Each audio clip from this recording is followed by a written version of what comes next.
Students, good evening to all of you. कैसे हैं आप सभी लोग? आज का अपना पीरियोडिक प्रॉपर्टीज का लास्ट लेक्चर है। जैसा कि मैंने आपको पिछले लेक्चर में बताया भी था कि थ्योरेटिकल पॉइंट ऑफ व्यू से पीरियोडिसिटी इन प्रॉपर्टीज वाला चैप्टर यानी ये पीरियोडिक टेबल चैप्टर अपना पूरा फिनिश हो चुका है। आज हम सिर्फ कुछ अच्छे लेवल के क्वेश्चंस इसमें डिस्कस करेंगे और इससे आपको बहुत ही फायदा मिलने वाला है। तो स्टार्ट करते हैं अपना आज का लेक्चर। और अपना आज का लेक्चर भी, लास्ट लेक्चर पीरियोडिक टेबल का भी, हम लोग हर बार की तरह होमवर्क वाले क्वेश्चन से ही स्टार्ट करेंगे। तो जल्दी से रेडी हो जाइए। आप लोग आंसर कमेंट बॉक्स में टाइप कीजिए जो होमवर्क में क्वेश्चन दिया था, और होमवर्क में इस वाले क्वेश्चन से शुरुआत करते हैं। सबसे पहले इस क्वेश्चन का आंसर बताइए। एसिडिक स्ट्रेंथ का ऑर्डर लिखना है आपको, एसिडिक कैरेक्टर का ऑर्डर लिखना है। पिछले लेक्चर में मैंने आपको बताया भी था, मेटल के ऑक्साइड ज्यादातर बेसिक और नॉन मेटल के ऑक्साइड ज्यादातर एसिडिक। उसी पर बेस्ड है ये क्वेश्चन। क्वेश्चंस का लेवल धीरे धीरे बढ़ता जाएगा आज की क्लास में। शुरुआत कर रहा हूं होमवर्क वाले क्वेश्चन से, जो कि बिल्कुल आसान क्वेश्चन है। सभी को इसका आंसर दे देना चाहिए। जल्दी से बताइए इसका आंसर क्या आ रहा है। सबसे ज्यादा एसिडिक, फिर उससे कम, फिर उससे कम, यानी कि डिक्रीजिंग ऑर्डर में लिखना है। यह क्वेश्चन तो होमवर्क में दिया था। आंसर क्या होगा? अगर इनमें मुझे ढूंढना हो कि सबसे ज्यादा एसिडिक कौन होगा, तो नाइट्रोजन। लेफ्ट टू राइट आगे जाने पर नॉन मेटेलिक कैरेक्टर बढ़ता है, इसका मतलब N2O5 सबसे ज्यादा एसिडिक हो जाएगा। Then carbon dioxide. अच्छा, इसके बाद कौन आएगा?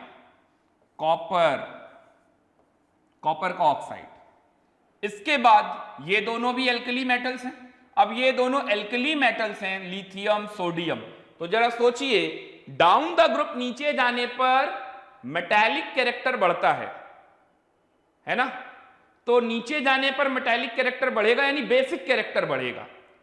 तो इसका मतलब अब इन दोनों में कौन ज्यादा एसिडिक है? Li2O और लास्ट में Na2। तो इसका करेक्ट आंसर नोट कीजिए जल्दी से। क्लियर हुआ? यहां तक किसी को कोई डाउट? चलिए अगले सवाल पे आते हैं हम लोग। नेक्स्ट क्वेश्चन, अगला क्वेश्चन। ये क्वेश्चंस दिए थे मैंने, इसमें मैंने एक फिफ्थ पार्ट और ऐड कर दिया। HClO, HClO2, HClO3, HClO4। इन सभी को भी मुझे एसिडिक स्ट्रेंथ में लिखना है। अगर आप ध्यान देंगे तो इसमें एक कॉमन चीज दिख रही है। ये पांचों पार्ट में कुछ भी नया नहीं है। एक कॉन्सेप्ट से ये पांचों सॉल्व होंगे। एक ही कॉन्सेप्ट से ये पांचों सॉल्व होंगे। लास्ट वाला क्वेश्चन थोड़ा अच्छा है, उसमें हम कॉन्सेप्ट के नाम पर कुछ और चीजें भी पढ़ेंगे। तो इसीलिए ये क्वेश्चन मैंने और ऐड कर दिया ताकि आपको कुछ और बातें भी समझा सकूं। तो पहले फर्स्ट 4 क्वेश्चंस हम लोग सॉल्व करेंगे। N2O3, N2O5, N2O4, N2O5। अच्छा सही है। तो N2O3, N2O4, N2O5। जब नॉन मेटल के ऑक्साइड को देखेंगे तो उसका एसिडिक स्ट्रेंथ आता है, मेटल के ऑक्साइड बेसिक कैरेक्टर शो करते हैं। अगर नॉन मेटल सेम हो जाए और उस नॉन मेटल की ऑक्सीडेशन स्टेट डिफरेंट होने लगे, आखिर यहां N2O3, N2O4, N2O5 में आप क्या बताना चाह रहे हो कि डिफरेंट डिफरेंट ऑक्सीडेशन स्टेट है। ऐसे में एसिडिक स्ट्रेंथ कैसे निकालेंगे? तो ऐसे में कॉन्सेप्ट लिख लीजिए, oxidation state of non metal is directly proportional to acidic strength. लेकिन ये कंसेप्ट आप कहां लगाएंगे? ये कंसेप्ट आप सिर्फ वहीं पर लगाएंगे जहां पर एलिमेंट सेम हो। For same element, for same element के केस में आप लगाएंगे। चलिए तो फिर आंसर लिखते जाते हैं।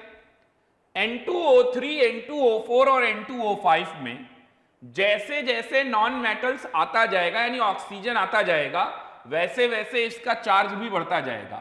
तो मुझे कैलकुलेट करने की कोई जरूरत ही नहीं है। और कैसे कैलकुलेट करते हैं ये हम रेडॉक्स में सीखेंगे। तो पहले पार्ट का आंसर है N2O3 से ज्यादा N2O4 और सबसे ज्यादा N2O5। ये फर्स्ट पार्ट का आंसर है। सेकंड पार्ट का आंसर है SO2 से ज्यादा SO3, SO2 से ज्यादा SO3। कहीं कहीं पर प्रॉब्लम हो सकती है, आप लोगों को ऑक्सीडेशन स्टेट भी थोड़ा बहुत देखना आना चाहिए। चलिए यहां पर मैं बता देता हूं, जैसे ऑक्साइड का चार्ज -2 ले लीजिए और जिसका ऑक्सीडेशन स्टेट निकालना है उसको X सेलेक्ट कर लीजिए। सबसे बेसिक यही नहीं होता है। पहली बात तो ये, सिर्फ इसी तरीके से ऑक्सीडेशन स्टेट नहीं आता है ना, लेकिन ये एक सबसे सिंपल और सबसे जनरल अप्रोच है। तो जैसे अगर मैं यहां पर देखूं तो 2x - 6, तो x इक्वल टू कितना आ जाएगा +3, और यहां पर देखूं तो कितना आ जाएगा +6। तो यहां पर भी साफ साफ दिखाई दे रहा है Cr2O3 और CrO3 में कौन ज्यादा एसिडिक है। और अगर आप इस वाले कंसेप्ट से नहीं समझना चाहते, आप उसी पुराने वाले कंसेप्ट से समझना चाहते हैं कि जैसे जैसे ऑक्सीजन बढ़ता जाएगा सेम एलिमेंट पे, उसका एसिडिक स्ट्रेंथ बढ़ता जाएगा, चार्ज भी बढ़ता जाएगा। तो देखिए यहां पर 2 Cr पे 3 ऑक्सीजन लगे हैं, यानी पर Cr एटम 3/2 हो गया ऑक्सीजन, और यहां 1 Cr पे 3 ऑक्सीजन है, तो इसी का चार्ज ज्यादा आएगा, यानी इसी का एसिडिक स्ट्रेंथ ज्यादा आएगा। ओके, तो first part, second part, third part solve. Fourth part पे आते हैं। ऑक्सीडेशन स्टेट से भी सॉल्व कर सकते हैं और वैसे भी समझ में आ रहा है। यहां पर 1 ऑक्सीजन है, यहां 2 है, यहां 3 है, और यहां 7/2 है। पर मैग्नीज कितना है? 7/2 है, यानी 3.5 है। तो सबसे ज्यादा यही आएगा, उससे कम, उससे कम। चार्ज निकालना चाहते हैं, Mn का +2 चार्ज आएगा, यहां पर +4 चार्ज आएगा, यहां पर +6 चार्ज आएगा, और यहां पर 2x - 14 यानी 14/2 7 +7 चार्ज आएगा। सेम कंसेप्ट, सेम फंडा इसमें भी लगाइए और बताइए आंसर क्या आ रहा है। इस वाले क्वेश्चन में इसका आंसर, और इसमें किसका ऑक्सीडेशन स्टेट निकालेंगे, तो सेंट्रल एटम क्लोरीन है, उसी का निकालेंगे। तो Cl का ऑक्सीडेशन स्टेट यहां पर +1 है, इसका नाम है hypochlorous acid, hypochlorous acid. HClO2 यहां पर +3 आएगा, तो इसका नाम हो जाएगा क्लोरस एसिड, क्लोरस। इसका नाम HClO3, तो 6 और यहां 1, तो ये 5 आ जाएगा। इसका नाम है क्लोरिक एसिड। इसको याद करना भी देखिए आसान है। हैलोजन, हैलोजन यहां पर +1 ऑक्सीडेशन स्टेट शो कर रहा है, प्लस चार्ज। इसका नाम क्या पड़ा? Hypochlorous acid, hypochlorous acid. अगर मैं कॉन्सेप्ट पे जाऊं तो ये क्लोरस एसिड का क्या है? ये क्लोरस एसिड का एनहाइड्राइड है, ठीक है, क्लोरस एसिड का एनहाइड्राइड है, जिसको बोल रहे हैं हम हाइपोक्लोरस एसिड। तो ये +3 वाला चार्ज, इसको क्या कह रहे हैं? Hypochlorous acid. इसको क्या बोलेंगे? Chloric acid. जैसे जैसे ऑक्सीडेशन स्टेट बढ़ता जा रहा है, देखिए क्या हो रहा है। तो सबसे पहले बहुत कम ऑक्सीडेशन स्टेट आया, तो हाई लगा दिया, हाइपोक्लोरस एसिड। थोड़ा सा ऑक्सीडेशन स्टेट बढ़ गया तो क्लोरस एसिड, और बढ़ गया तो अस से कहां चले गए? इक पे, क्लोरिक एसिड। और भी ज्यादा बढ़ गया, सबसे ज्यादा आ गया क्लोरीन। मैक्सिमम ऑक्सीडेशन स्टेट क्या शो कर सकता है? +7, इससे ज्यादा नहीं, है ना। तो सबसे ज्यादा मैक्सिमम पे पहुंच गया, सबसे ऊंचाई पे पहुंच गया, ठीक है। तो जैसे कोई हम में से कोई हमारा फ्रेंड जब सबसे ऊपर पहुंचने लगता है या बहुत बड़ी बड़ी डींगे हाँकने लगता है, तो हम लोग उससे क्या कहते हैं? तुम्हारे पर लग गए हैं बेटा, है ना। तो वैसे इसका नाम भी याद रखिएगा, पर क्लोरिक एसिड। HClO4 को क्या कहेंगे? पर क्लोरिक। हाइपोक्लोरस, क्लोरस, क्लोरिक, पर क्लोरिक। ठीक है। अब आप देख सकते हैं सबसे ज्यादा एसिडिक स्ट्रेंथ किसकी आएगी? उससे कम, उससे कम। अभी आप लोगों ने 11th क्लास में ऑर्गेनिक में रेजोनेंस पढ़ा है। रेजोनेंस पढ़ा है तो बताइए इसका एक सॉल्यूशन और बताऊं मैं फिर। वो लेकिन तभी समझ में आएगा जब आपको रेजोनेटिंग स्ट्रक्चर समझ में आते हैं। ऑर्गेनिक में रेजोनेंस पढ़ा दिया गया? जल्दी से बताइए कमेंट करके, क्या ऑर्गेनिक में रेजोनेंस पढ़ा दिया गया है आप लोगों को? नहीं पढ़ा है अभी रेजोनेंस, ठीक है। 11th क्लास में अभी रेजोनेंस नहीं पढ़ा है, ठीक है। तो जिस दिन रेजोनेंस पढ़ लेना उस दिन फिर इसको डिस्कस करेंगे। ये क्वेश्चन अभी आता रहेगा, ऐसा कुछ नहीं है। 11th वालों को तो अभी 3-4 बार इससे मुलाकात होगी, है ना। अभी देखो ऑक्सीडेशन स्टेट जब रेडॉक्स पढ़ाऊंगा तो मुलाकात होगी।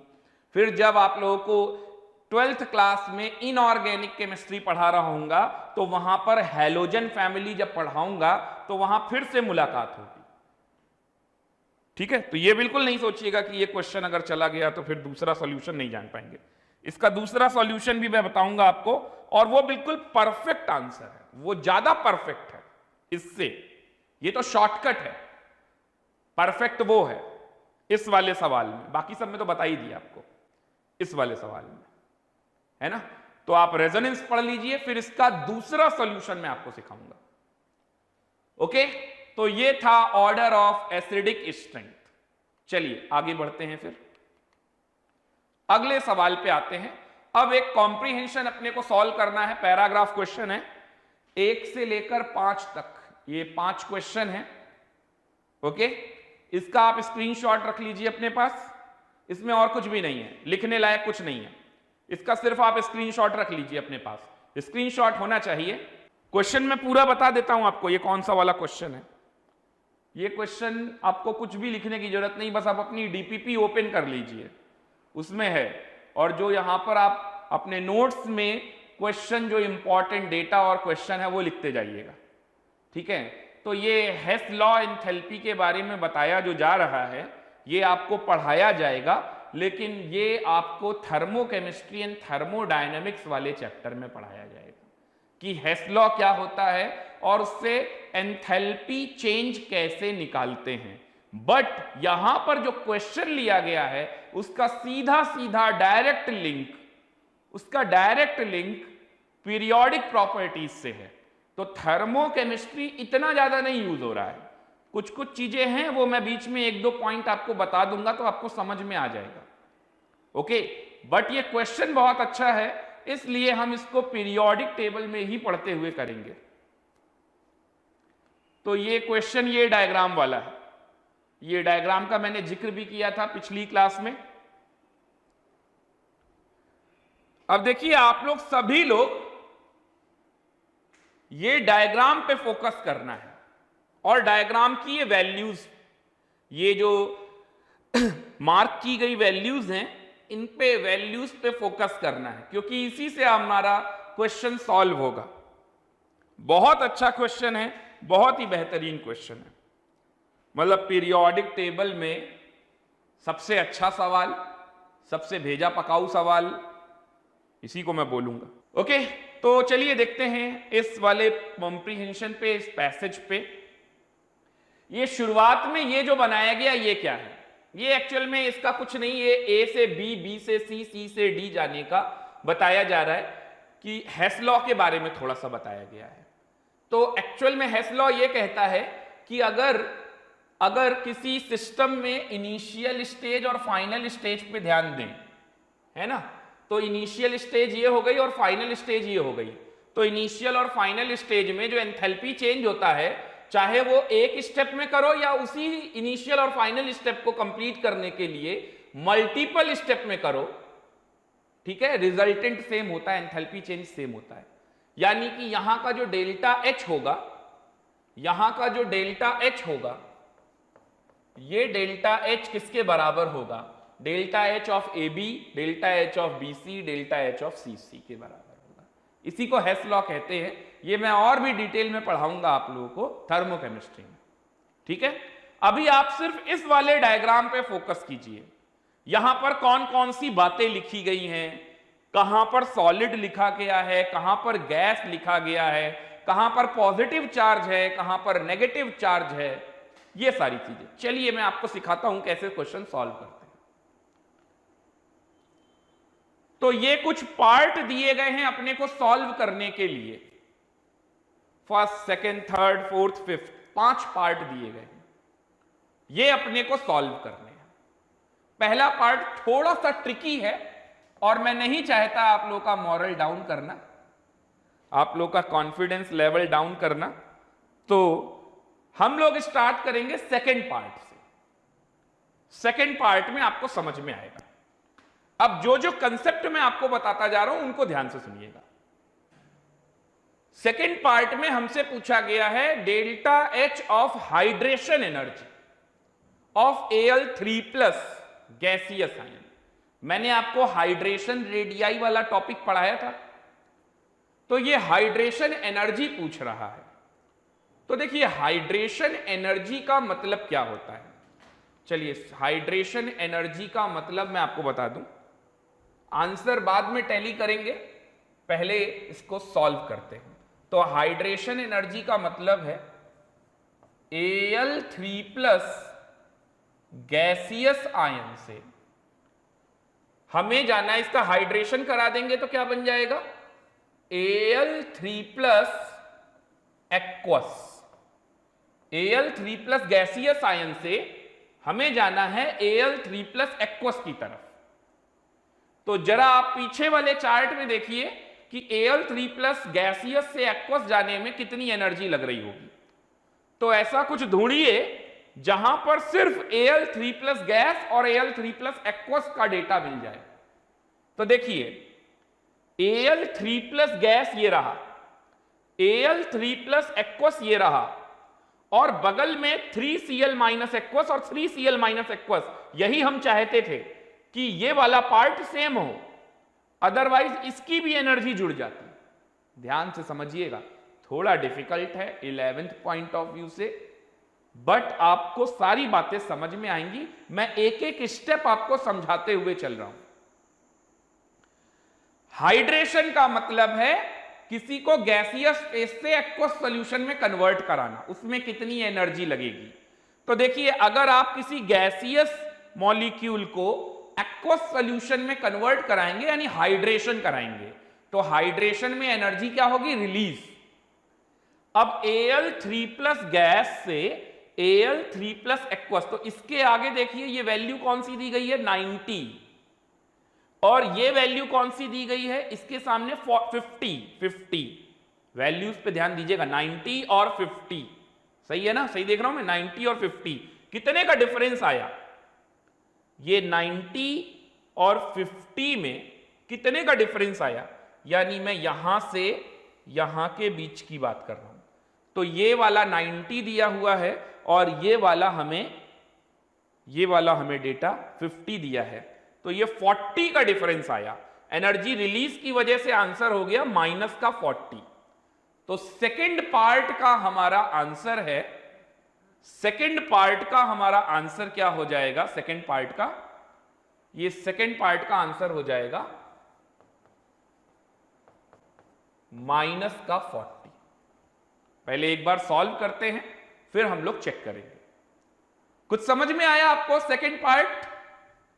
सेकंड पार्ट सॉल्व हो चुका है। अब बताइए सेकंड पार्ट में कुछ पूछना है? कोई डाउट है सेकंड पार्ट में? सेकंड पार्ट से स्टार्ट किया, फर्स्ट लास्ट में करेंगे, पहला वाला क्वेश्चन लास्ट में करेंगे। जब आपको Al3+ के बारे में निकालना है तो कोशिश कीजिए जो बगल में जो एनायन है वो दोनों में कॉमन रहे, जिससे सिर्फ केटायन के लिए अगर निकाला जा रहा है तो केटायन की ही वैल्यू मिले, एनायन की ना मिले। No doubt? Okay good. चलिए अगले पे आते हैं। तो जैसे जैसे समझ में आता जाए आप लोग एडवांस में कमेंट करते रहिएगा, इससे क्या होगा, क्वेश्चन ज्यादा होंगे और जल्दी करेंगे।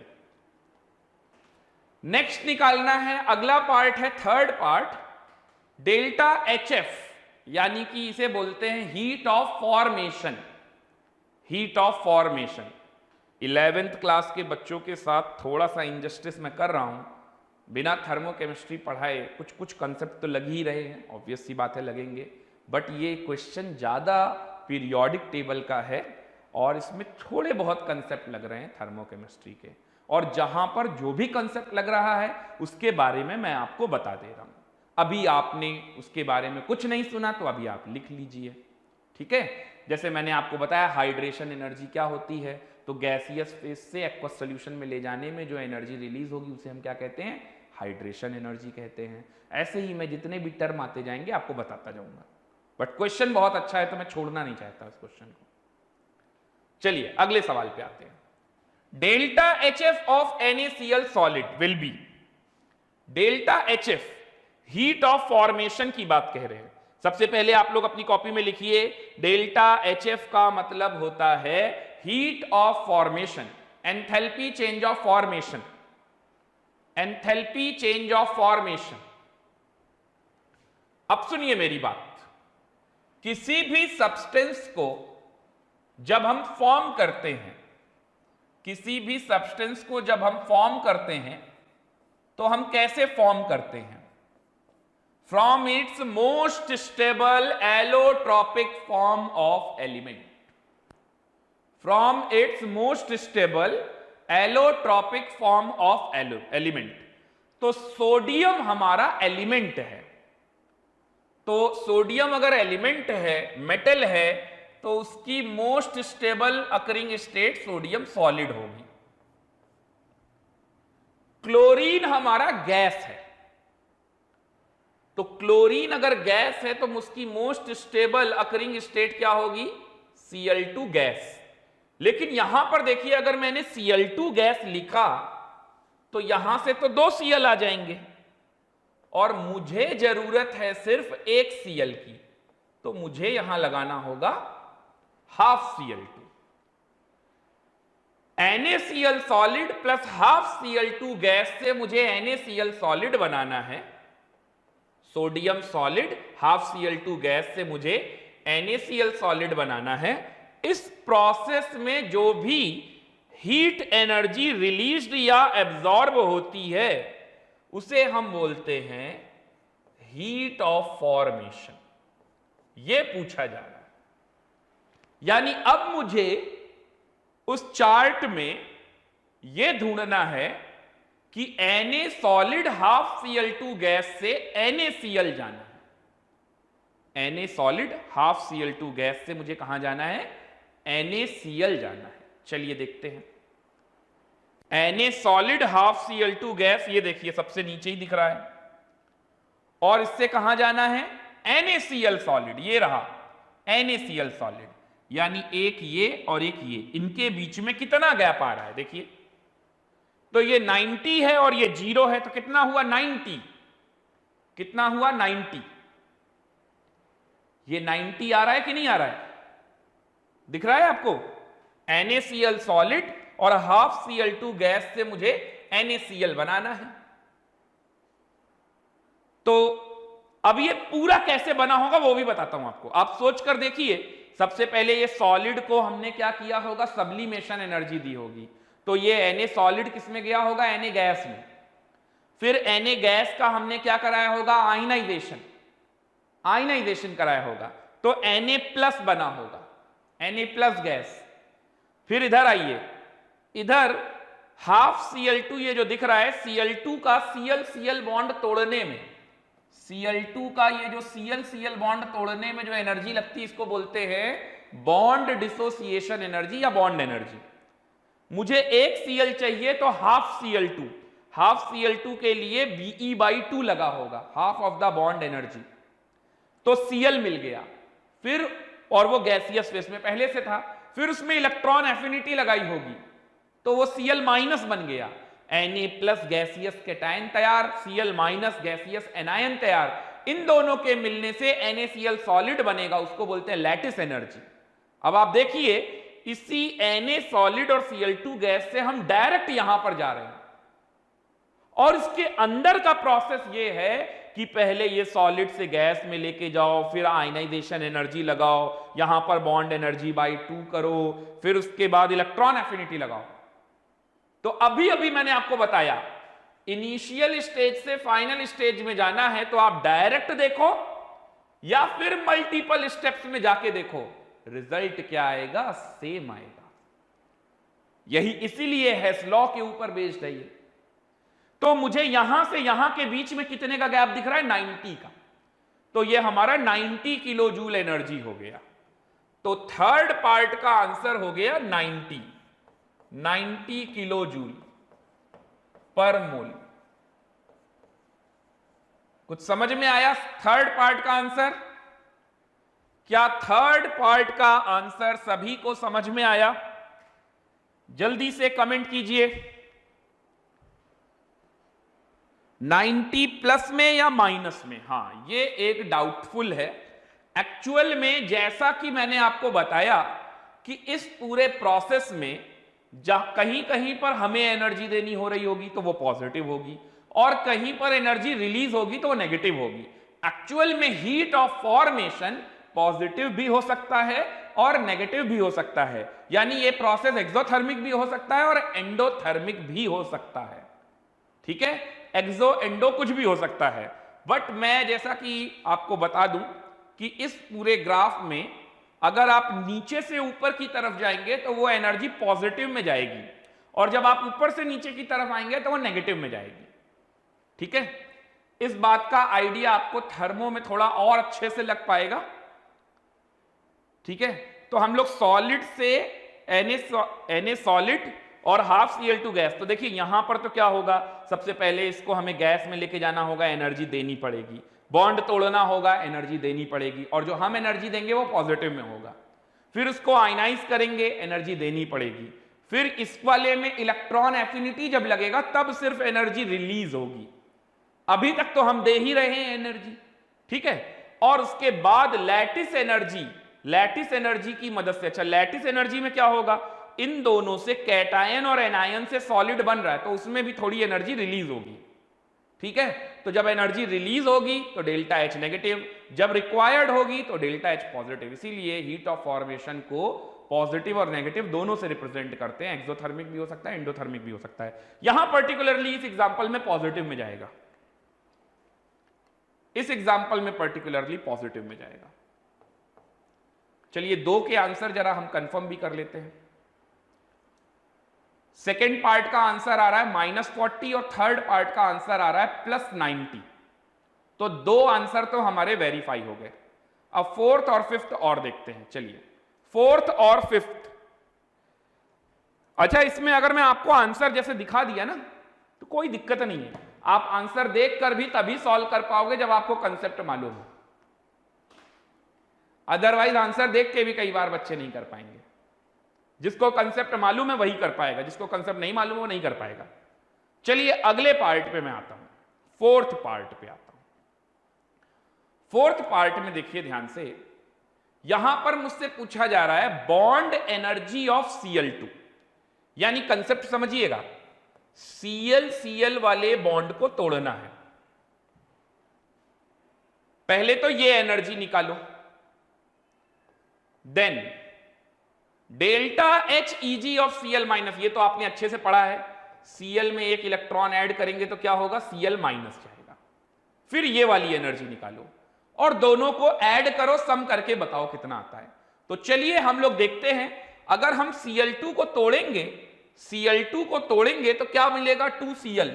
इस प्रोसेस में कितनी एनर्जी मिलती है। अच्छा, बॉन्ड तोड़ने के लिए हमेशा एनर्जी क्या होगी, रिक्वायर्ड।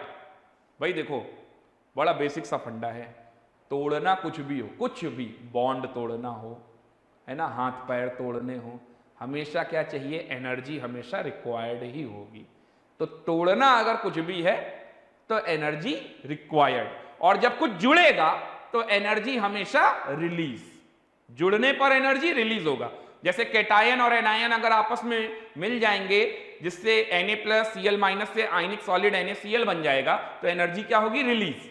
लेकिन उसी NaCl को तोड़ने के लिए, तोड़कर अगर हमें Na+ और Cl- में ले जा रहे हैं तो एनर्जी क्या होगी? रिक्वायर्ड। तो बॉन्ड कभी भी तोड़ना होगा तो एनर्जी क्या होगी? रिक्वायर्ड। तो इसका आंसर तो डेल्टा H पॉजिटिव में आएगा, और हम सब जानते हैं कि क्लोरीन में इलेक्ट्रॉन पुट कराएंगे तो एनर्जी क्या होगी? रिलीज। तो इसका डेल्टा H Eg किस में आएगा? नेगेटिव में आएगा। ठीक है, अब आप लोग वो चार्ट में जाइए और सॉल्व कीजिए। तो Cl2 को मुझे तोड़ना है, बताइए, और कैटायन वाला पार्ट नहीं जुड़ना चाहिए, वही देखेंगे जिसमें सिर्फ Cl हो, Na क्या हो? एक जैसा दोनों में। तो ढूंढिए इसमें कहां पर है, आप लोग ढूंढिए, बताइए मुझे कुछ। आपको दिख रहा है? मेरे को तो दिख रहा है, और मेरे को तो कई सालों से दिख रहा है। मतलब यह है कि आपको दिख रहा है कि नहीं। आपको दिखने लगे तो बस फिर मेरी मेहनत सफल है। चलिए मैं आपको दिखाता हूं। अगर मान लीजिए मैं यहां से यहां देखूं तो देखिए Na सॉलिड Na गैस, ये गड़बड़ हो जाएगा। अब आप इसको पकड़िए, Na गैस हाफ Cl2, और इसको पकड़िए Na गैस Cl गैस। तो देखिए Na गैस कॉमन है, मतलब मुझे डेटा चाहिए Cl की वजह से, तो Cl का ही मिल रहा है। तो हाफ Cl2 का मतलब Cl ही तो हुआ, लेकिन वो Cl2 बॉन्डेड स्टेट में है, तो Cl2 को तोड़ने पर Cl दे रहा है, यानी कि हाफ Cl2 पे एक Cl मिल रहा है। तो इसके बीच में लगने वाली एनर्जी कितनी है? यानी इसके बीच में लगने वाली एनर्जी, कहां तक जाना है? यहां तक जाना है। इसके बीच में लगने वाली एनर्जी कितनी आई? 110 और ये 30, तो कितना हो गया? 110 और 30 के बीच में डिफरेंस, हाँ ये 110 ही है ना, हाँ ठीक है, और ये हमारा, ठीक, तो 80 हो गया। 80 किलो जूल की एनर्जी हो गई यहां पर। अब ये तो हाफ Cl2 के लिए था, और माइनस होगा कि प्लस, इसमें कुछ सोचना ही नहीं। मैंने आपको क्या बोला? बॉन्ड तोड़ना है तो एनर्जी रिक्वायर्ड, डेल्टा H कैसा होगा? पॉजिटिव। तो एक Cl पाना है अगर Cl2 बॉन्ड को तोड़कर, तो 80 किलो जूल देनी पड़ेगी एनर्जी।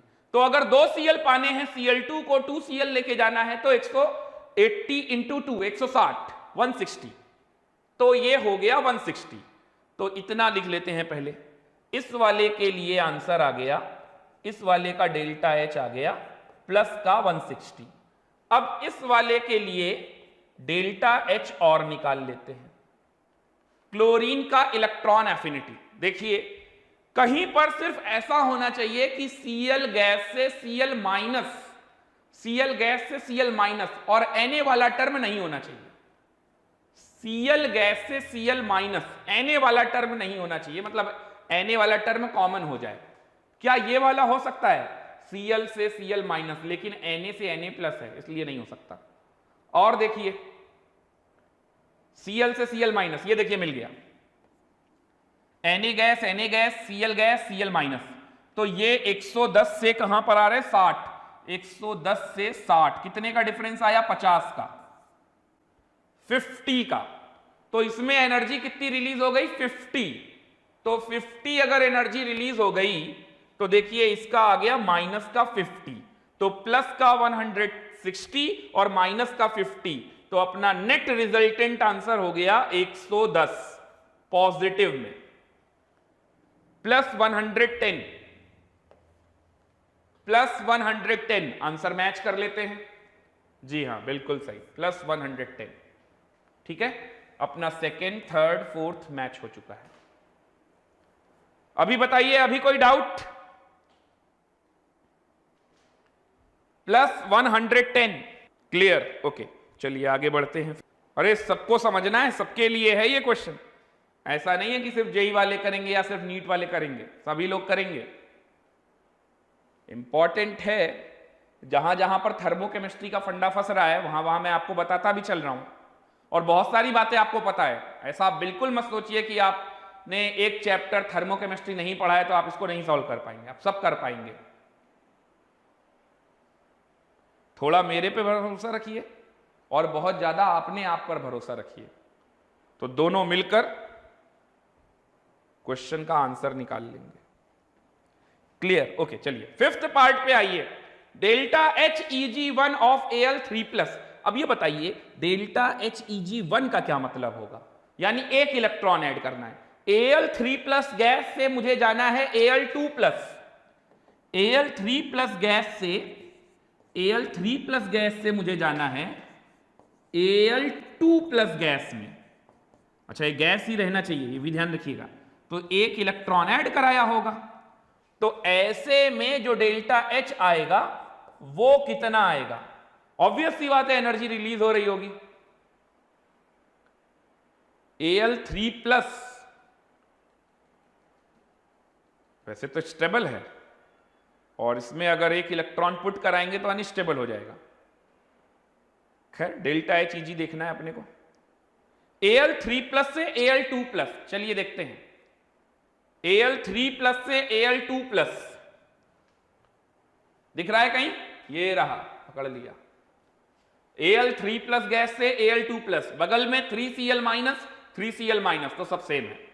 तो ये जो गैप है, ये वाला, ये गैप कितना है? 140 से 120, यानी 20 का गैप है। कितने का गैप है? 20 का। 20, तो इसका आंसर कितना आ जाएगा? 20। इसका आंसर कितना आ जाएगा? 20। ठीक है, तो ये -20 दिया गया है, यानी यहां एनर्जी क्या करा रहे हैं? रिलीज करा रहे हैं, -20। ये क्वेश्चन की फ्रेमिंग ऐसे हुई है। अदरवाइज अगर हम इलेक्ट्रॉन एफिनिटी का कंसेप्ट देखें तो Al3+ तो बहुत ज्यादा स्टेबल होगा, nearest noble gas configuration achieve कर चुका होगा, और फिर उसमें एक इलेक्ट्रॉन एंटर कराने जा रहे हैं, तो क्या होगा फिर? Al2+ बनाएंगे, अनस्टेबल हो जाएगा। ये सिर्फ इलेक्ट्रॉन एफिनिटी की बात करेंगे तो बोल सकता हूं ठीक है कि इतनी एनर्जी रिलीज हुई, ये सिर्फ इलेक्ट्रॉन एफिनिटी को लिया गया है। ओके, ये सिर्फ इलेक्ट्रॉन एफिनिटी की बात की गई है। यहां तक कोई डाउट? पांचवा पार्ट भी सॉल्व हो चुका है। जो लोग 2 से लेकर 5 तक सब सॉल्व कर चुके हैं, अब जरा कुछ दिमाग लगाइए फर्स्ट वाले पे। अब कुछ भेजा दौड़ाइए फर्स्ट वाले पार्ट पे। फर्स्ट वाले पार्ट में पूछा गया है लैटिस एनर्जी। चलिए मैं बताता हूं आपको लैटिस एनर्जी। लैटिस एनर्जी मैं दो तरीके से समझा सकता हूं। जैसे मैं बिल्कुल सिंपल एग्जांपल से चलता हूं, NaCl की लैटिस एनर्जी कैसे बताएं? तो लैटिस एनर्जी में जब मुझे 1 मोल आयनिक सॉलिड का फॉर्मेशन करना है, किससे? From isolated gaseous cation and isolated gaseous anion. तो आइसोलेटेड गैसियस केटायन और एनायन जब मिलेंगे तो एनर्जी क्या होगी? रिलीज। तो इस रिलीज्ड अमाउंट ऑफ एनर्जी को क्या कहेंगे? Lattice energy. कहने का मतलब NaCl, Na+ गैस और Cl- गैस, इससे बना रहे हैं NaCl। ऐसे में जो भी एनर्जी रिलीज होगी उसे हम कहेंगे लैटिस एनर्जी। उल्टा उल्टा समझते हैं।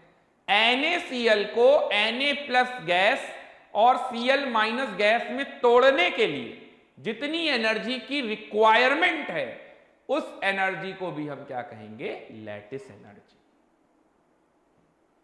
चलिए अब सोचिए NaAlCl4 की लैटिस एनर्जी निकालनी है। तो देखिए ये NaAlCl4 की लैटिस एनर्जी कैसे आएगी? इसको जब आप सबसे पहले ब्रेक करेंगे, NaAlCl4, तो ये Na+ और ये AlCl4- में कन्वर्ट होगा। ठीक है, और ये AlCl4- के अंदर ये कैसे बना होगा? AlCl3 + Cl- मिलकर बना होगा AlCl4-। तो अब आप चार्ट में देखिए कि आपको लैटिस एनर्जी निकालनी है, यानी कि आपको पहुंचना कहां तक है? NaAlCl4। यहां पर पहुंचना है। और जब आप इसको आइसोलेटेड गैसियस केटायन एनायन में ब्रेक कर देंगे तो ये और ब्रेक कर देना, तो ये Al3+ हो जाएगा और साथ में 3Cl- और ये 1Cl- लेकर 4Cl- हो जाएगा, 4Cl- हो जाएगा। तो ये सभी आइसोलेटेड गैसियस केटायन और एनायन में आ जाएंगे, आइसोलेटेड गैसियस केटायन और एनायन में आ जाएंगे। अब चार्ट में जाइए और देखिए NaAlCl4 के लिए कैसे निकालेंगे, NaAlCl4 के लिए कैसे निकालेंगे। ये देखिए, ये है NaAlCl4 सॉलिड। अब ढूंढिए आप कहां से जाएंगे। NaAlCl4, किसी का आंसर आ रहा है? NaAlCl4 सॉलिड मुझे मिल गया, इससे मुझे Na+ Cl- और Al3+ 3Cl- यहां तक पहुंच जाऊं। कैसे पहुंच सकता हूं? देखिए, एक तो ये दिख रहा है मुझे, एक तो मुझे ये दिख रहा है Al3+ 3Cl- गैस, एक मुझे ये दिखा NaAlCl4, एक मैं Na+ गैस Cl- गैस ये देख ले रहा हूं। अगर ऐसे जोड़ दोगे तो नहीं होगा। लैटिस एनर्जी में तो गैसियस केटायन और एनायन, गैसियस वाला टर्म आना चाहिए। आप सॉलिड से सॉलिड में जा रहे हो। लैटिस एनर्जी कहती है या तो सॉलिड को गैसियस केटायन एनायन में तोड़ो, या तो गैसियस केटायन एनायन को जोड़कर सॉलिड बना दो। तो ये तो चाहिए ही होंगे। आंसर आया इसका कोई? इसका आंसर आया? इसका आंसर 230 आ रहा होगा। देखिए क्या करना है, क्या करना है समझिए। ये देखिए, यहां पर Na सॉलिड ½ Cl2 गैस है, यहां पर Al सॉलिड 3/2 Cl2 गैस है, यानी 3 Cl यहां पर है, 1 Cl यहां पर है ना। तो अगर मैं Al3+ गैस और 3Cl- गैस से सीधा यहां आ जाऊं, Al सॉलिड और 3/2 Cl2, तो ये गैप पूरा कितना है? 140, ठीक है, 140। तो ये इसका सॉल्यूशन मैं यहीं पर कर देता हूं। तो अगर यहां से मैं सीधा नीचे आता हूं यहां पर, तो ये आ जाएगा, गैस से मैं यहां पर आया हूं तो एनर्जी रिलीज हो रही होगी, तो माइनस का 140 प्लस Na+ गैस और Cl- गैस से मैं सीधा Na सॉलिड और ½ Cl2 पे आ जाता हूं यहां पर, तो ये कितना बन जाएगा? माइनस का 130। लेकिन अब यहां तक तो आ गए, मुझे तो पहुंचना कहां है? NaAlCl4। तो यहां से NaAlCl4 का गैप कितना है? 40। तो यहां से AlCl4 का गैप कितना है? 40, तो प्लस में 40। ये देख लीजिए, ये टोटल लैटिस एनर्जी आ जाएगा, ये टोटल लैटिस एनर्जी आ जाएगा। तो कितना हो गया? ये कितना बन गया इधर? ये हो गया 270 माइनस 270 और ये प्लस 40, ये हो गया माइनस का 230 किलो जूल पर मोल। तो फर्स्ट वाले पार्ट का आंसर आ जाएगा -230 और लास्ट वाले पार्ट का आंसर -20। ओके, तो इस तरह से ये पांचों पार्ट के आंसर हमारे हो गए वेरीफाई। आगे बढ़ूं? चलिए भाई, काफी टाइम ले लिया इस सवाल ने, तो आगे बढ़ते हैं, अगले सवाल पे आते हैं। अगला सवाल अगेन एक कॉम्प्रिहेंशन है। पिछली क्लास में मैंने आपको AOH टाइप का कंसेप्ट बताया था, याद है आपको? AOH टाइप स्पीशीज देखना बताया था, तो उसी पर बेस्ड ये क्वेश्चन है, और ये क्वेश्चन भी आपके डीपीपी में है, तो आपको कोई भी कॉम्प्रिहेंशन नोट करने की जरूरत नहीं है। आप सिर्फ सवाल नोट करो और उसका आंसर देखो। अच्छा देखो, इस सवाल में जो इंपॉर्टेंट डेटा है वो ये है, इलेक्ट्रोनिगेटिविटी दी हुई है सबकी। सबकी इलेक्ट्रोनिगेटिविटी मार्क कर लो और लिख लो।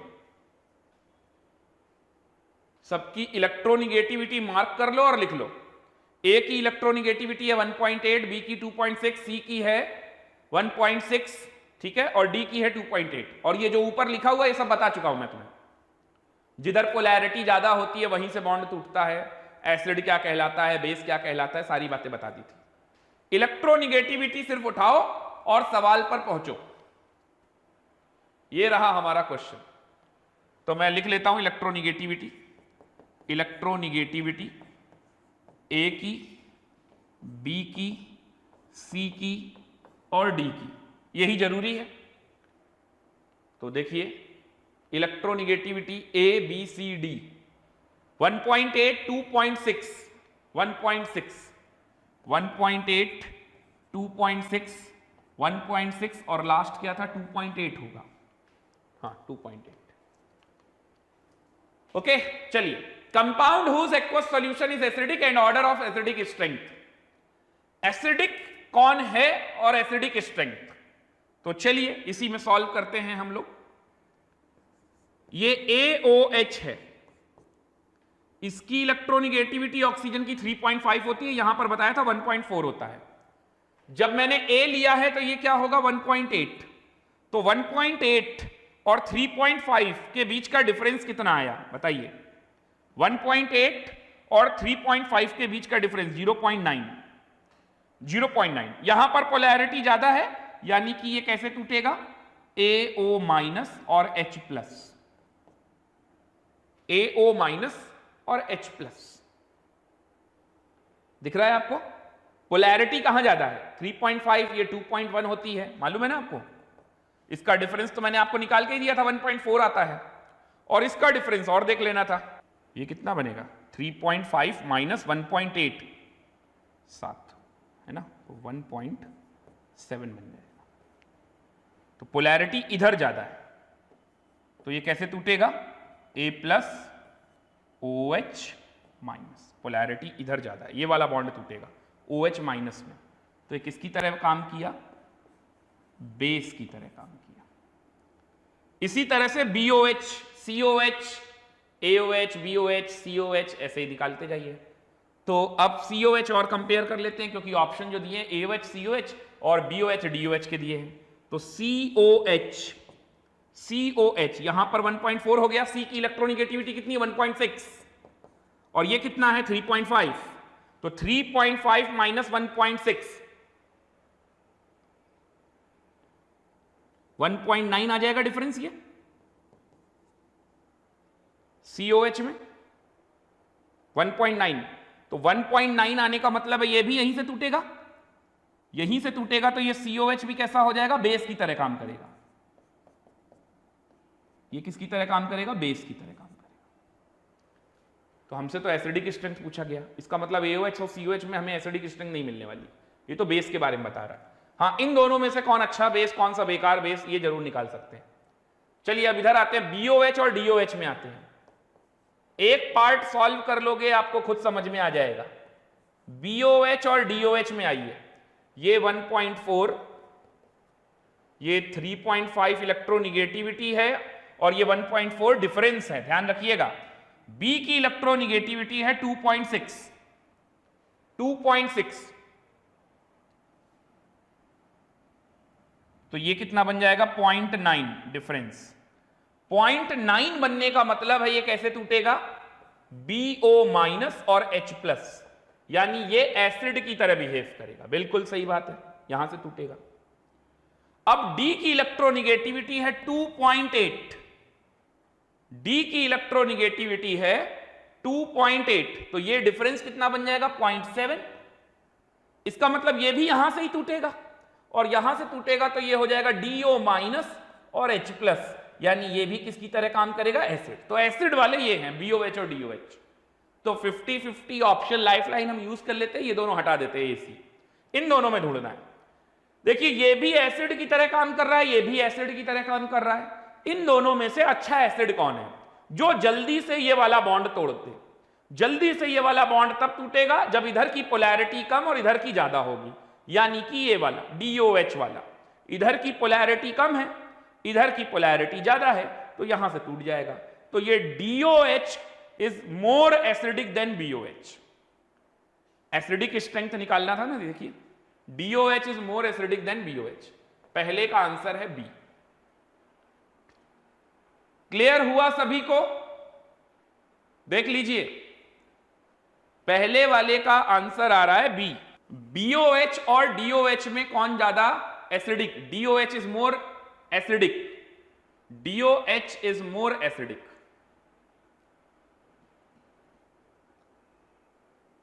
ओके, सेकेंड पार्ट पे आते हैं।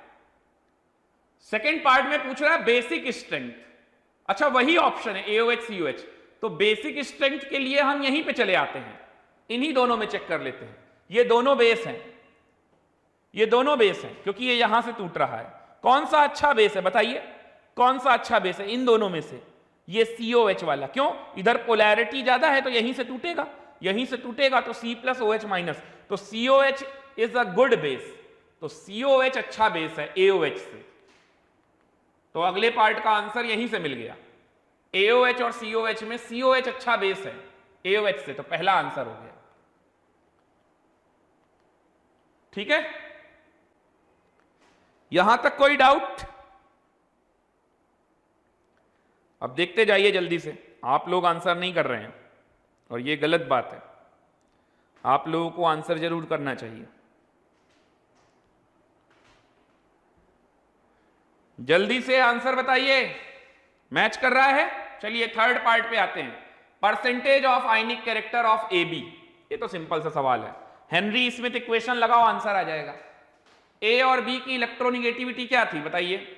A और B की इलेक्ट्रोनिगेटिविटी 1.8 2.6, 1.8 2.6।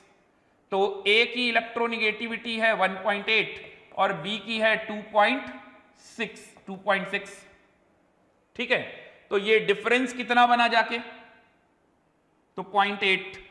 तो A और B के बीच का जो ईयन डिफरेंस है वो कितना आ रहा है? 0.8। ठीक है, 0.8।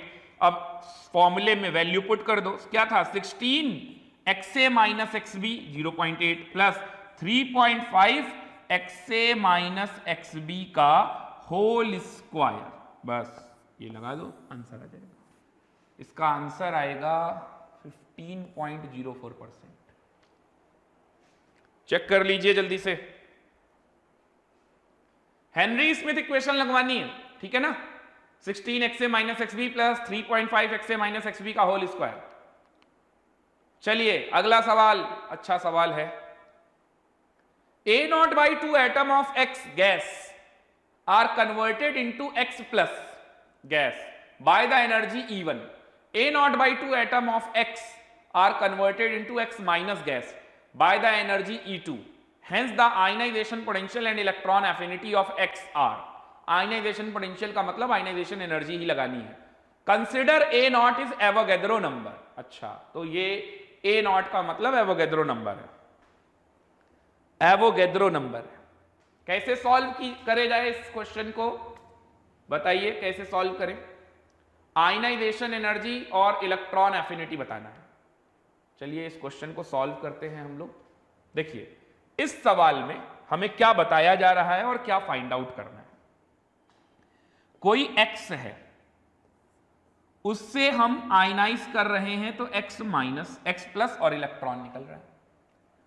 इस प्रोसेस में जो हमारा आयनाइजेशन एनर्जी है इसको मैं कुछ लेट कर लेता हूं, लेट स्मॉल ए। आयनाइजेशन एनर्जी क्या आ गई? स्मॉल ए। तो ये तो भाई आयनाइजेशन एनर्जी पर एटम हुई, क्योंकि आयनाइजेशन एनर्जी तो आइसोलेटेड गैसियस एटम पर है। अगर आपको याद हो तो जूल पर एटम, इलेक्ट्रॉन वोल्ट पर एटम, ऐसे आती थी यूनिट। तो एक एटम के लिए ए एनर्जी यूज होती है, हमें ए की वैल्यू निकालनी है। तो इनका कहना है कि A0 एटम ऑफ X के लिए जो X प्लस में जाता है वो E1 एनर्जी से जाता है, E1 एनर्जी से जाता है। तो इसका मतलब एक एटम के लिए अगर आयनाइजेशन एनर्जी ए लग रही है तो A nought atom, A nought by 2 atom के लिए कितनी एनर्जी लगेगी? एक एटम के लिए इतनी है, तो ए नॉट बाई 2 एटम के लिए ए नॉट बाई 2 इंटू ए ये लगेगी, और ये जो एनर्जी होगी that is equal to E1, ये E1 के बराबर है। कॉन्सेप्ट समझ में आ रहा है भाई? एक एटम के लिए आयनाइजेशन एनर्जी लगती है और आयनाइजेशन एनर्जी को मैंने लेट कर रखा है स्मॉल ए, यानी एक एटम के लिए ए नाम की एनर्जी लगती है। तो ए नॉट एटम के लिए ए इंटू ए नॉट बाई 2 के लिए ए इंटू ए नॉट बाई 2, और ये जो एनर्जी है ए नॉट बाई 2 एटम की, इसको E1 बोला गया है। तो यहीं से देख लीजिए ए बराबर कितना होगा, 2E1 by A not, 2E1 by A not. जो आयनाइजेशन एनर्जी होगी वो होगी 2E1 बाई ए नॉट। ये आंसर आया पहले पार्ट का। अब ऐसे ही निकालना है मुझे इलेक्ट्रॉन एफिनिटी, तो यहीं पे सॉल्व कर देता हूं। x में एक इलेक्ट्रॉन एंटर कराएंगे तो x माइनस आएगा, और यहां पर इलेक्ट्रॉन एफिनिटी को मैग्नीट्यूड वाइज में b मान लेता हूं। तो A nought by 2 atom, A nought by 2 atom के लिए कितनी एनर्जी लगेगी? तो A nought by 2 into B, इतनी एनर्जी रिलीज होगी इलेक्ट्रॉन एफिनिटी, क्योंकि इलेक्ट्रॉन एफिनिटी में तो एनर्जी रिलीज होती है। एक एटम में इलेक्ट्रॉन एंटर कराने में कितनी एनर्जी रिलीज हुई? बी। तो ए नॉट बाई 2 एटम में कितना होगा? ए नॉट बाई 2 इंटू बी, और ये एनर्जी जो दी है वो E2 के बराबर दी है। तो B बराबर क्या हो जाएगा? 2E2 बाई ए नॉट, और यही हमारा इलेक्ट्रॉन एफिनिटी होगा। अब मैग्नीट्यूड वाइज सिर्फ आंसर लिखना है, 2E2 बाई ए नॉट। क्या आप सभी को ये आंसर समझ में आ रहे हैं? क्या आप सभी को ये आंसर समझ में आ रहे हैं? जल्दी से देखिए, और अगर कोई डाउट है तो बताइए। अगले सवाल पे आइए। ये मैंने आपको लोथर-मेयर कर्व पढ़ाया था। अपने नोट्स ओपन कीजिए और लोथर-मेयर कर्व वाला डायग्राम ओपन कर लीजिए। जहां पर मैंने आपको लोथर-मेयर कर्व पढ़ाया था, इंपॉर्टेंट पॉइंट्स लिखवाए थे, उनको ध्यान से देखिए, आपको सब कुछ मिलने लगेगा। अभी अच्छा सवाल है, इसलिए मैं डिस्कस ही करा देता हूं, और ये डीपीपी में है। पीरियोडिक टेबल में तो मैंने आपको खूब सारे सवाल दिए, उतने अगर आपने अच्छे से लगा लिए तो ऐसा हो ही नहीं सकता कि पीरियोडिक टेबल में कैसा भी सवाल आपको परेशान करे। सिंपल से सिंपल, डिफिकल्ट से डिफिकल्ट, सब तरह के सवाल हैं। चलिए, लोथर-मेयर कर्व में इन्होंने कुछ ABC पार्ट बनाया है और उनकी प्लॉटिंग की है। ABC पार्ट में इन्होंने जो एलिमेंट लिए हैं वो कैपिटल ABCDEFGHIJK तक लिया है। ठीक है, A to K are all are metals. अच्छा, ये लास्ट में लिखा भी है कि ये मेटल्स भी हैं। ठीक है, देख लेते हैं। पहले में पूछा है साइज ऑर्डर ऑफ BFK। चलिए देखते हैं, साइज ऑर्डर ऑफ BFK। तो BFK कहां है? B ये रहा, F ये रहा, K ये रहा। याद कीजिए, एल्कली मेटल्स होते हैं ये सब। मैंने आपको लोथर-मेयर कर्व में बताया था, एटॉमिक वॉल्यूम एटॉमिक वेट के बीच में ग्राफ प्लॉट किया है। ये ध्यान रखा कीजिए, एटॉमिक वॉल्यूम वाई एक्सिस पे, एटॉमिक वेट है ना, नहीं तो पलट देगा तो मिरर इमेज टाइप का ग्राफ बन जाएगा, तो फिर उल्टा पुल्टा हो जाएगा। हालांकि इतना गंदा सवाल नहीं पूछेगा, बट फिर भी ध्यान रखिएगा। ठीक है, तो ये B, F और K क्या हैं? एल्कली मेटल्स हैं, ग्रुप 1 के एलिमेंट्स हैं, एल्कली मेटल। इनका साइज का ऑर्डर क्या होगा? ये सबसे छोटा वाला एल्कली मेटल है, जैसे लिथियम, सोडियम, पोटेशियम, रुबीनियम, ऐसे। तो B से बड़ा F, F से बड़ा K। पहले पार्ट का आंसर आ गया। A पार्ट में पहला आंसर लिखते भी जाइए साथ साथ। A पार्ट में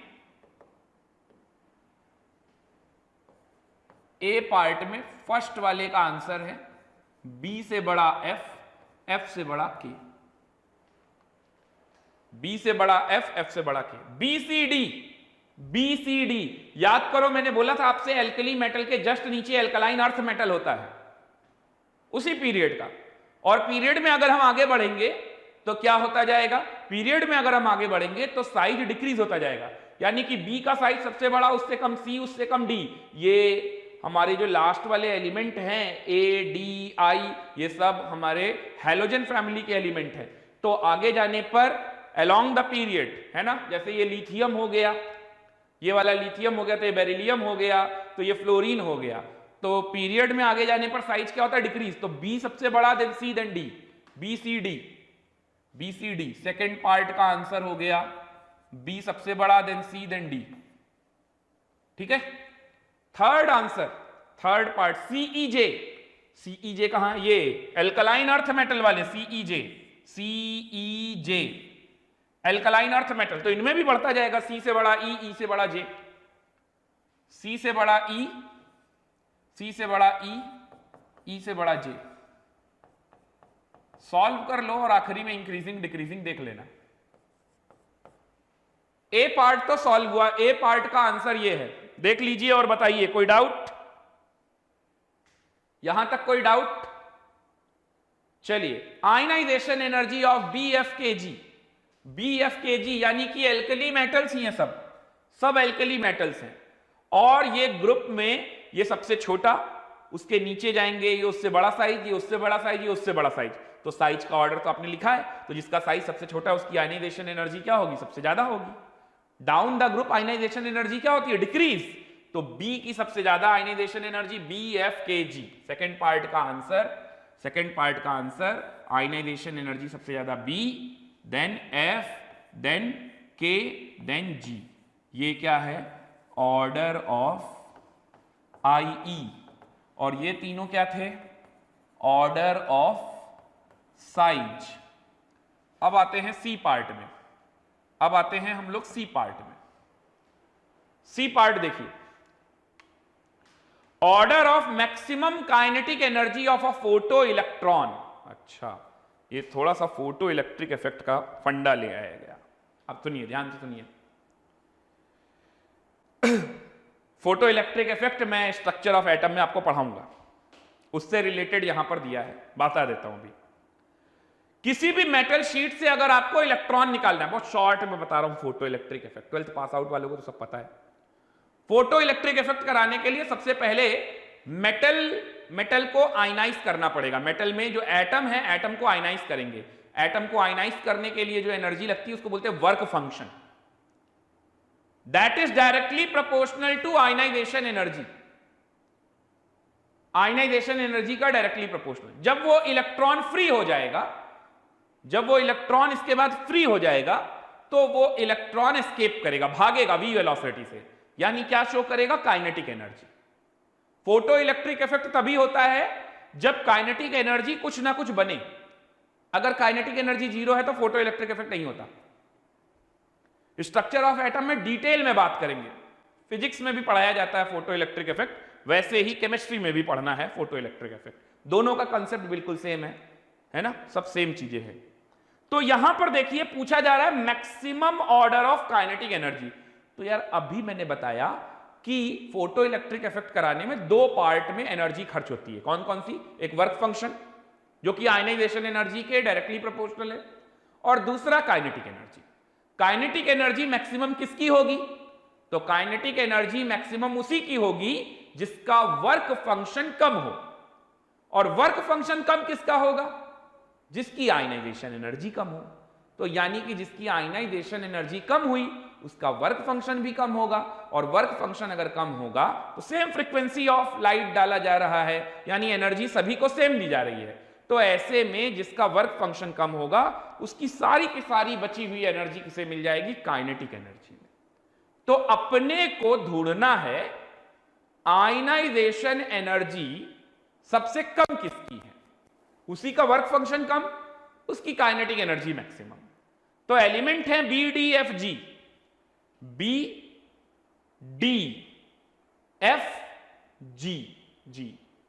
BFG को तो हम अच्छे से जानते हैं, एल्कली मेटल्स है। BFG को हम अच्छे से जानते हैं, ये एल्कली मेटल्स है। एल्कली मेटल में सबसे ज्यादा आयनाइजेशन एनर्जी इसकी है, फिर उससे कम आयनाइजेशन एनर्जी इसकी, फिर उससे कम इसकी।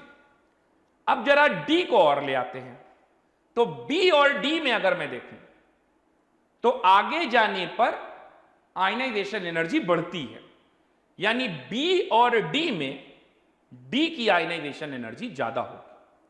तो सबसे ज्यादा डी, देन बी, उससे कम एफ, उससे कम जी।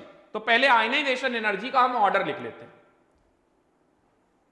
पहले हम लिखेंगे आयनाइजेशन एनर्जी का ऑर्डर, सबसे ज्यादा D, then B, then F, then जी।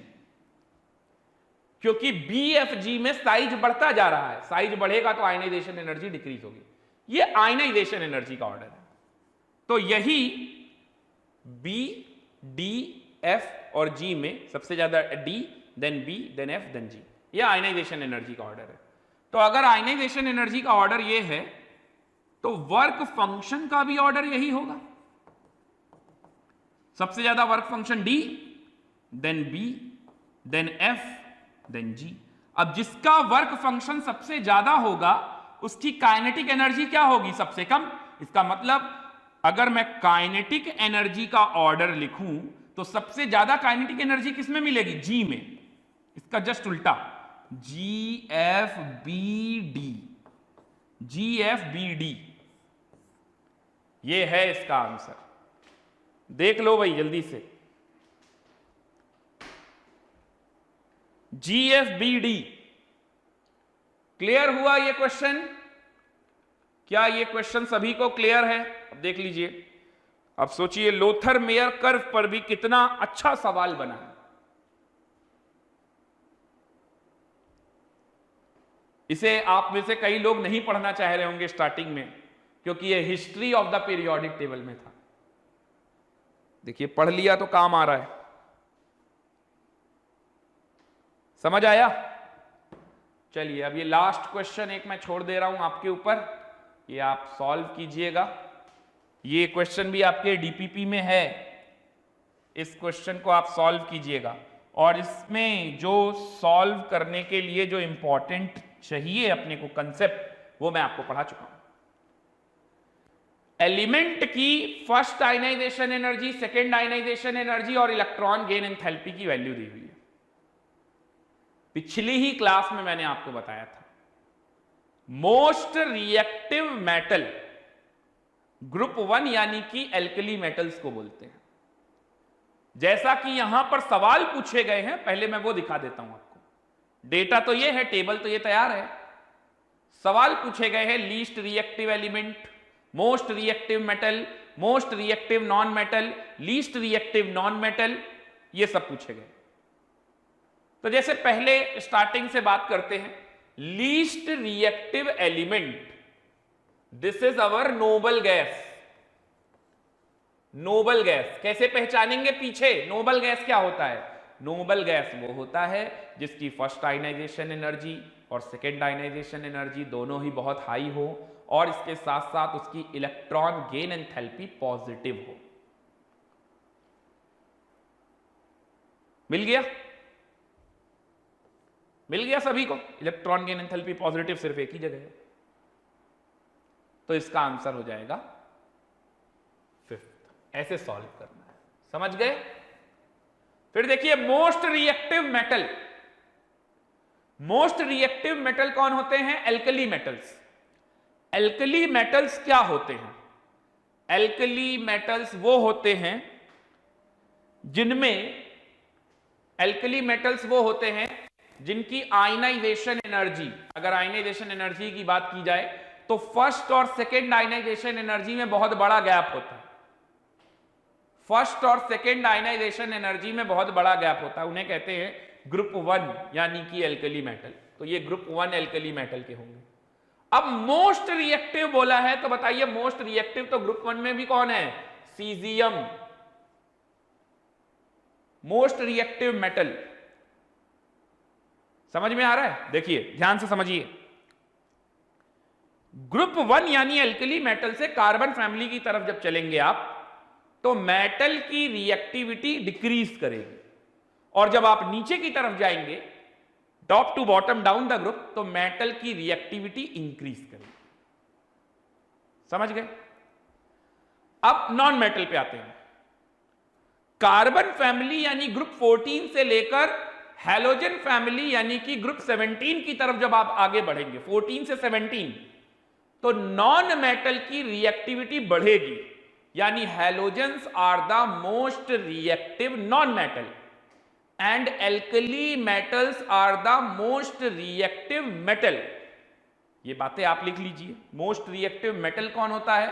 Alkali metal. Most reactive non metals कौन से होते हैं? हैलोजन। और लीस्ट रिएक्टिव में कुछ भी पूछा जाए, लीस्ट रिएक्टिव कौन होगा बताओ? Noble gas. चाहे वो लीस्ट रिएक्टिव एलिमेंट करके पूछे या फिर वो लीस्ट रिएक्टिव नॉन मेटल करके पूछे, आंसर सेम होगा, नोबल गैस। अभी समझ में आ रहा है? अब कर लोगे ये क्वेश्चन?